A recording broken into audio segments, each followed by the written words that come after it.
सुप्रभात छात्रों, में आपकी हिंदी की अध्यापिका ममता सिंह हिंदी व्याकरण के अंतर्गत उपयोजित लेखन में से कहानी लेखन का अध्यापन कराने जा रही हूँ। हम कहानी जो है वो हम बचपन से ही सुनते आ रहे हैं और कहानी शब्द नाम सुनते ही हम खुशी से उछल पड़ते हैं। जैसे बच्चों को परियों, भूतों एवं राजा रानी की कहानी में बड़ा आनंद आता है। कहानी लेखन एक कला है। इसे भाषा सीखने का एक उत्तम माध्यम भी कह सकते हैं। कहानी के 4 अंग होते हैं। पहला है कथा वस्तु, दूसरा पात्र या चरित्र, तीसरा उद्देश्य और चौथा कथोपकथन। कहानी की कथा वस्तु जीवन से जुड़ी या कल्पना पर आधारित हो सकती है। जो कहानी होता है वो या तो सत्य घटना पर आधारित जीवन से संबंधित कोई घटना है उसके ऊपर, या तो काल्पनिक रूप में भी हो सकती है। जिसके पात्र हैं देवी देवता, भूत प्रेत, परियां, राजा रानी या कोई साधारण व्यक्ति भी हो सकते हैं।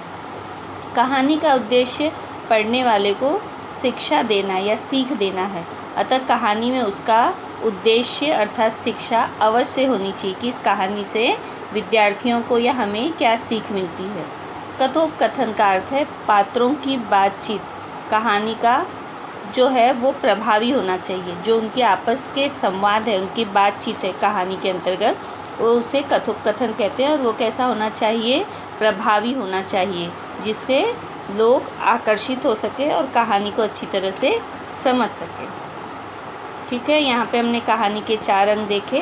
पहला कथा वस्तु, दूसरा पात्र या चरित्र, तीसरा उद्देश्य और चौथा कथोपकथन। ठीक है, अब अगला हम देखेंगे कि कहानी की रूपरेखा बिखरे हुए मोतियों की तरह होती है, जिन्हें चुन चुनकर उचित स्थान पर रखकर सुंदर, सरल, शुद्ध एवं लय वाली माला बनानी पड़ती है। अर्थात कहानी लिखने का अभ्यास करना ही कहानी लेखन है। 1 बार, 2 बार, 3 बार, जैसे जितना आप प्रयास करोगे, बार बार लिखने की कोशिश करोगे, आप में क्या है उतने ही अच्छे से लिखने की क्षमता का विकास होगा। अतः विद्यार्थी इस कहानी रूपी माला को सुंदर धागे में कैसे पिरोएं, इसके लिए कुछ आवश्यक बातों पर ध्यान देना आवश्यक है। जैसे कहानी के यहाँ प्रकार, जैसे असंबद्ध शब्दों के आधार पर, मुद्दों के आधार पर, सुवचन कहावतों के आधार पर। कहानी के अलग अलग प्रकार हैं। अधिकतर आप लोगों को मुद्दों के आधार पर पूछ लिया जाता है, तो कभी असंबद्ध शब्दों के आधार पर। कई बार आप देखोगे चित्र दिया होता है, उसके आधार पर आपको कहानी लिखना होता है। कई बार शब्दों के आधार पर कहानी लेखन होता है। कई बार शीर्षक दिया होता है, उसके आधार पर, रूपरेखा के आधार पर या संकेतों के आधार पर भी आपको कहानी पूछ लिया जाता है। ठीक है, अब यहाँ हम देखेंगे कहानी लिखते समय हमें ध्यान देने योग्य बातें। जैसे सर्वप्रथम सबसे पहले जो विद्यार्थी उन्हें क्या करना है, प्रश्न पत्र में दी गई कहानी की रूपरेखा को, जो पॉइंट्स दिए होते हैं, मुद्दे दिए होते हैं, उनको अच्छे से पढ़ना है। आप ध्यानपूर्वक उसे कम से कम 2 से 3 बार पढ़ लें, तो आपको क्या होगा, कहानी की रूपरेखा समझ में आ जाएगी। कहानी का मुख्य विषय क्या है, इसका उद्देश्य क्या है, इसको ध्यान में रखकर ही शुरू से अंत तक आपको कहानी लिखनी चाहिए। कहानी का प्रारंभ और विकास एक क्रमबद्ध तरीके से हो, अर्थात प्रत्येक घटना जो है एक दूसरे से जुड़ी हो, उसमें आपस में संबंध समझ में आए, जिससे कहानी अर्थपूर्ण लगे।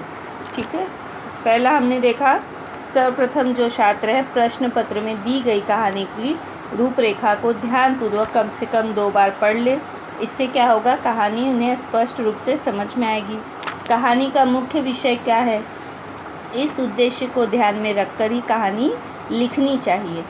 कहानी का प्रारंभ और विकास एक क्रमबद्ध तरीके से हो, अर्थात प्रत्येक घटना जो हो एक दूसरे से जुड़ी हो, जिससे कहानी महत्वपूर्ण लग सके। ठीक है, अब आगे देखेंगे।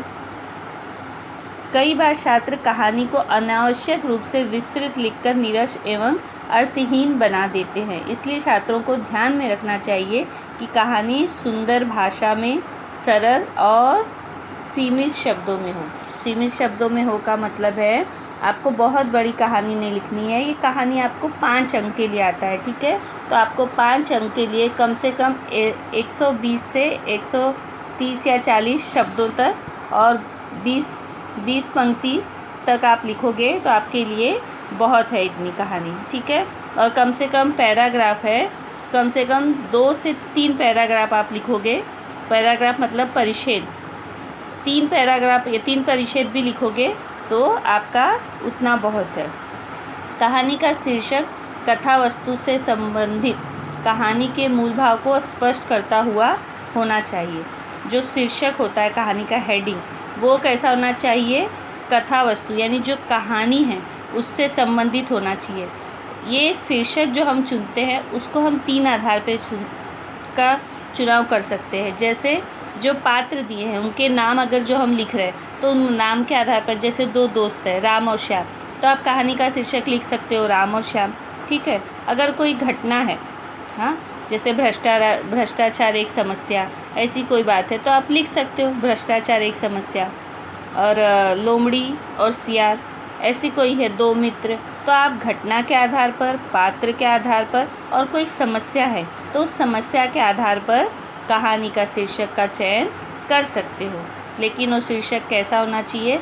छोटा होना चाहिए, रोचक होना चाहिए, भावपूर्ण और प्रभावशाली होना चाहिए, जिससे कहानी पढ़ने से पहले ही उस शीर्षक से कहानी का महत्व थोड़ा हमें समझ में आ जाए।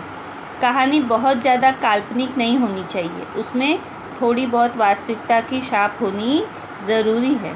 शब्दों और मुहावरों का सही उपयोग करना चाहिए, ये नहीं कि कहानी एकदम कल्पना लोक में जा रही हो, उसका वास्तविकता से कोई संबंध ना हो। जैसे परियों की कहानियाँ सब होती है, जो कहानी है आपका उससे थोड़ा जो वास्तविक संबंध है वो भी आपको दिखाना ज़रूरी है।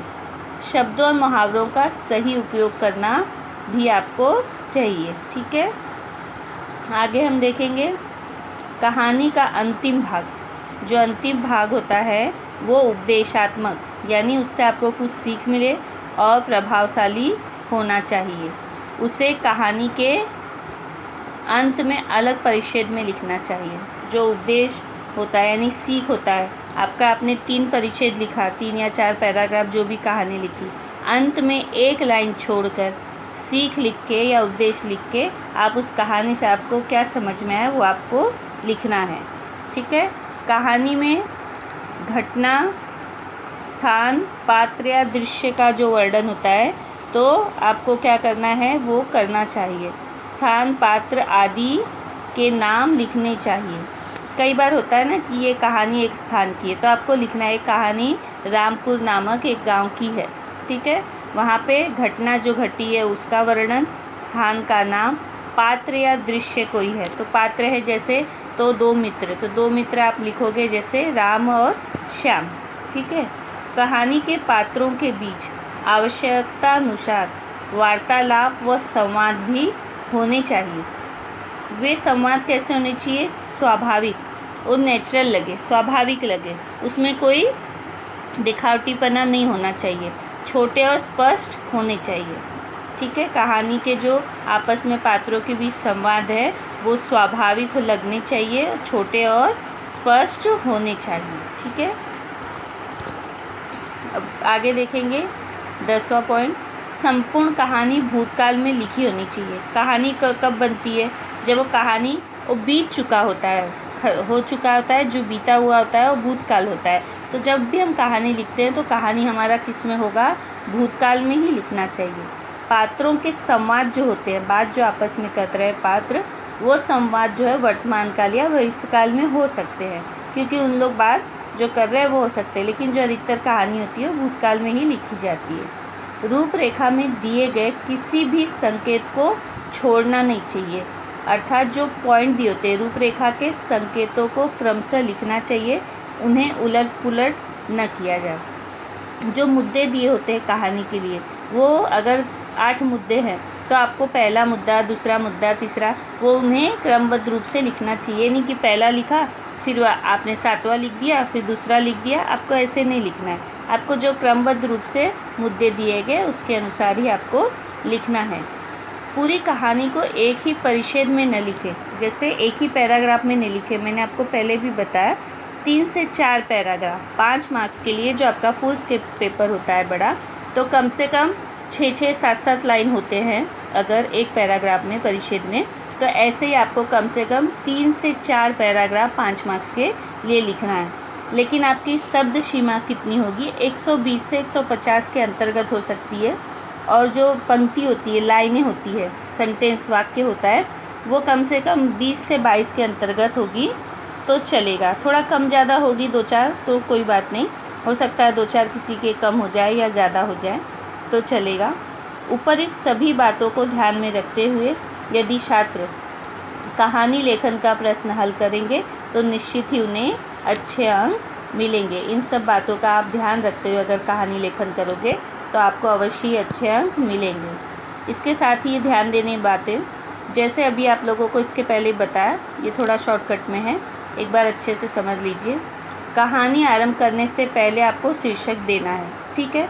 लेकिन कई बार क्या होता है कि जब हम पूरी कहानी लिख लेते हैं तो हमें शीर्षक समझ में आता है कि ये शीर्षक हो सकता है, तो आप कंफ्यूज रहते हो, तो कोई बात नहीं, चलेगा। लेकिन आपको ये ध्यान में रखना है, कहानी भी कैसे एकदम ऊपर आप लिखोगे और उसको अंडरलाइन करोगे, कहानी का जो शीर्षक लिखोगे, फिर एक लाइन छोड़ के कहानी लिखोगे। अगर आपको शुरुआत में नहीं समझ में आ रहा है कि इसका शीर्षक मैं क्या लिखूँ, तो आप ध्यान दीजिएगा, पूरी कहानी लिखने के बाद शीर्षक अवश्य लिखिए। शीर्षक लिखने के 1 अंक मिलते हैं, पूरी कहानी लिखने के 3 अंक, और अंतिम में जो सीख लिखते हो उसके 1 अंक, पूरा आपको मिलते हैं 5 अंक। पहले आपको वृत्तांत लेखन और कहानी लेखन ये दोनों ही लिखना आवश्यक होता था।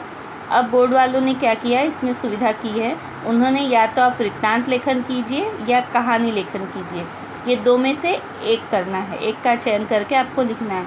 और बच्चों को अक्सर वृत्तांत लेखन से कहीं सरल और आसान कहानी ही लगती है, क्योंकि कहानी में मुद्दे दिए गए होते हैं। अगर वो मुद्दे उठाकर उन्होंने शीर्षक लिखा तो 1 अंक, सीख लिखी तो 2 अंक, और बीच में कहानी जो उससे संबंधित है उसमें अपने पॉइंट्स डाल के उन्होंने थोड़ा भी लिखा तो 3 से 3.5 अंक उन्हें अवश्य मिल जाते हैं। तो इसके लिए बच्चे वृत्तांत लेखन में कई बार कंफ्यूज होते हैं, उन्हें समझ में नहीं आ पाता है कि किस प्रकार से लिखे, जबकि वृत्तांत लेखन भी उतना ही आसान है। लेकिन बच्चे कहानी का ही चयन अधिक करते हैं। फिर भी आप अपनी सुविधा के अनुसार लेखन का चुनाव कीजिएगा। यहाँ पे देखिए, कहानी आरंभ करने से पहले शीर्षक देना चाहिए, यानी हेडिंग। मुझे अच्छी तरह से, यानी कहानी को अच्छी तरह से पढ़ लें। घटनाक्रम कैसा होगा यह निश्चित कर लें। कहानी भूतकाल में ही लिखी जाए। संवाद प्रसंगानुरूप बदल सकते हैं, यानी जो प्रसंग है उसके आधार पर बदल सकते हैं। संवाद अवतरण चिन्ह में ही लिखें, जो डायलॉग होते हैं आपस में उसको अवतरण चिन्ह में ही लिखें। कहानी की शब्द मर्यादा 100 शब्दों तक ही हो, ये 10-20 शब्द का या तो ज़्यादा भी हो सकते हैं या तो कम भी आप लिख सकते हो, ठीक है। जो कहानी का शीर्षक है वो कैसे छोटा और आकर्षक हो। कहानी का शीर्षक अर्थ सारगर्भित, यानी वो जो है मीनिंगफुल हो, उसका अर्थ हो, समझ में आए, उस कहानी के शीर्षक से ही पूरी कहानी लोगों को समझ में आ जाए, ऐसे शीर्षक का आपको चयन करना है। कहानी काल घटनाक्रम के अनुसार एवं धारावाहिक हो, यानी क्रमबद्ध रूप में, जैसे कि मैंने आपको पहले बताया। प्रत्येक मुद्दे को स्पर्श करके उसका अपेक्षित विस्तार भी हो, यानी जो मुद्दे दिए गए हैं, पॉइंट्स दिए होते हैं, अगर मैंने जैसे बताया कि 8 मुद्दे दिए हैं, पॉइंट्स दिए हुए हैं, तो एक को एक्सप्लेन किया, फिर दूसरे को, फिर तीसरे को, उसका जो अर्थ है वो क्या होना चाहिए, स्पष्ट होना चाहिए, अपेक्षित जो उसका विस्तार करना है वो आपको अच्छे से उसका विस्तार भी करें। प्रसंगानुरूप वातावरण शब्द भाषा संवाद अनुकूल हो, जैसे आप पहले के समय का ले रहे हो, ठीक है, जैसे राजा रानी की कहानी ले रहे हो तो उसमें जैसे पहले के समय की जो बोलचाल की भाषा है उसका चयन कीजिए, उस समय का जो देश काल का वातावरण उसका चयन। आधुनिक समय में आप कहानी लिख रहे हो अभी के समय में, तो अभी की जो भाषा प्रचलित है उसका आप चयन करेंगे। सुविचार कहावतें मुहावरे यथासंभव प्रयोग करें, इससे क्या होगा, जो आपकी कहानी है वो आकर्षक लगेगी और उसकी जो सुंदरता है वो बढ़ जाएगी। उचित स्थानानुरूप विराम चिन्ह भी हो, विराम चिन्हों के बगैर जो आपके शब्द हैं वो सही से समझ में नहीं आएंगे, वाक्य समझ में नहीं आएंगे। इसके लिए जहाँ पे आवश्यकता हो इन विराम चिन्हों का प्रयोग करके अच्छे से कहानी लिखने का प्रयास कीजिए, ठीक है। अब हम एक कहानी देखेंगे यहाँ पर। अब देखो ये मुद्दे दिए हुए, जैसे रूपरेखा, एक बारहसिंगा प्यासा, नदी के तट पर आना, परछाई देखना। सिंह खूबसूरत, पैर टेढ़े मेढ़े, सिंगों से खुश, पैरों से नफरत, शिकारी का आना, बारहसिंगे का दौड़ाना, झाड़ी में सिंह अटकना, पैरों ने बचाया और सिंगों ने धोखा दिया। यहाँ पे देखिए कहानी, ये कुछ हद तक आपको समझ में आ गई होगी और इस कहानी से आपको क्या सीख मिल रही है वो भी है। मैं PDF द्वारा आप लोगों को दिखने के लिए ये मैं आपको स्पष्टीकरण के लिए दे रही हूँ। आपका जो बोर्ड में आया हुआ है 1-2 कहानी है वो मैं आपको दूंगी, जिसे आप लोग एक बार अच्छे से पढ़कर समझ लीजिए। कहानी लिखने के लिए आपको अधिक से अधिक कहानियों का अध्ययन करना आवश्यक है। इससे क्या होगा, बहुत सी कहानी पढ़ने से आपको समझ में आ जाएगा कि इस प्रकार से कहानियाँ लेखन आपको करना है। आप जितना कहानी लिखोगे उतना ही आपको लिखने में सुविधा होगी और अच्छे से आप कहानी लिख पाओगे। ठीक है, अब यहाँ पे देखिए, पहले देखिए शीर्षक दिया है सुंदरता का गर्व। किसको हो गया था?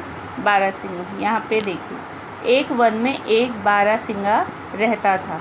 वह दिन भर इधर उधर घूमता और स्वतंत्रता यानी स्वतंत्रता का जीवन, कोई बंधन नहीं, कोई पाबंदी नहीं, बिताता था। वह अपने स्वच्छंद जीवन पर प्रसन्न था, बहुत ही खुश था। एक दिन वह पानी पीने के लिए नदी के तट पर पहुंचा। उसने पानी में मुंह लगाया और मुंह लगाया ही था कि इतने में उसे अपनी परछाई दिखाई दी। उसके सींग बड़े सुंदर थे, जिन्हें देखकर वो खुशी के मारे उछल पड़ा। फिर उसकी नज़र पैरों पर पड़ी तो निराश होकर उसने क्या किया, मन में कहा कितने भद्दे। मन ही मन उसने क्या कहा, कितने भद्दे और कितने बदसूरत है मेरे पैर। सींगों पर तो देखकर उसे बहुत खुशी हुई, लेकिन जैसे उसका नज़र पैर के पास गई उसने कहा कितने भद्दे और बदसूरत है। अचानक उसे कहीं से कुछ आहट सुनाई दी। उसने पीछे मुड़कर देखा तो वहाँ एक कौन था, शिकारी खड़ा था। बारहसिंगा तुरंत तेजी से भागने लगा। बीच बीच में गर्दन घुमाकर देख लेता था कि कहीं पीछे शिकारी तो नहीं है, शिकारी कहाँ है, लेकिन शिकारी उसका पीछा कर रहा था। फिर वो क्या देखता है, पीछे वो दौड़ते जा रहा है, किसे, वो भद्दे पैरों की वजह से, जिसको देखकर वो दुखी हुआ था, और वो बारहसिंगा जिसे देखकर वो खुश हुआ था, उसी ने उसे धोखा दिया। पैरों ने तो उसका साथ बरोबर दिया। कुछ देर तक दौड़ने के बाद बारहसिंगा एक झाड़ी के पास आ पहुंचा। वह उसमें से निकलने ही वाला था कि उसकी सींग झाड़ी में क्या हुई, अटक गई। अब तक शिकारी उसके पीछे था, क्या हो गया, लेकिन अब क्या हो गया, जैसे ही उसकी सींग उसमें अटक गई, वो निकल नहीं पाया। तब तक शिकारी क्या हो गया, उसके पास पहुंच गया। उसका तीर बारहसिंगे के सीने को भेद गया। ठीक है, यानी उसने जो तीर छोड़ा उसके सीने में लग गया। बारहसिंगा छटपटाने लगा और उसने मन में सोचा, मेरे सींग भले ही सुंदर रहे हों, लेकिन क्या लाभ। सींग तो बहुत सुंदर थे, लेकिन इस सींग के फंसने के वजह से ही आज उसकी मृत्यु हो गई। लेकिन उन्होंने मुझे धोखा ही दिया। मेरे पैर चाहे भद्दे हो, बदसूरत हो, लेकिन उन्होंने मुझे बचाने की कोशिश की।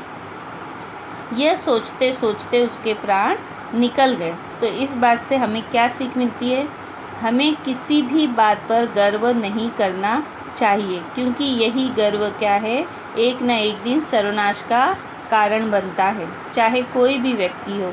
ये तो जानवर की बात थी, हम इंसानों को भी अपने ऊपर कभी भी घमंड नहीं करना चाहिए, क्योंकि हर दिन एक से नहीं रहते हैं। जो चीज़ आज हमारे पास है, कल हो सकता है हमारे पास नहीं हो। ये जीवन क्या है, क्षणभंगुर है, नश्वर है, अतः इस पे हमें घमंड नहीं करना चाहिए। जो मिला उसमें हमें खुश रहना चाहिए। दूसरों का देख के हमें कभी भी लालच नहीं करना चाहिए, और किसी बात का हमें घमंड और गर्व नहीं करना चाहिए। ठीक है, ये कहानी जो है आपको बोर्ड की दृष्टि से और परीक्षा की दृष्टि से बहुत ही महत्वपूर्ण है और आपको लिखने के लिए भी आसान है। इसके लिए आवश्यक है कि आप अधिक से अधिक कहानी लिखने का प्रयास कीजिए ताकि आपको अच्छे समझ में आए। इस कहानी से संबंधित अगर आपको अधिक कोई समस्या है तो आप मुझे मैसेज द्वारा या कमेंट द्वारा पूछ सकते हैं। मैं आप लोगों को PDF भेज दूँगी, 1-2 कहानी भी भेजूँगी जिसे आप लोग को हिंदी की नोटबुक में लिखकर मुझे मैसेज करना है। यहीं पे मैं अपना स्पष्टीकरण समाप्त कर रही हूँ। धन्यवाद।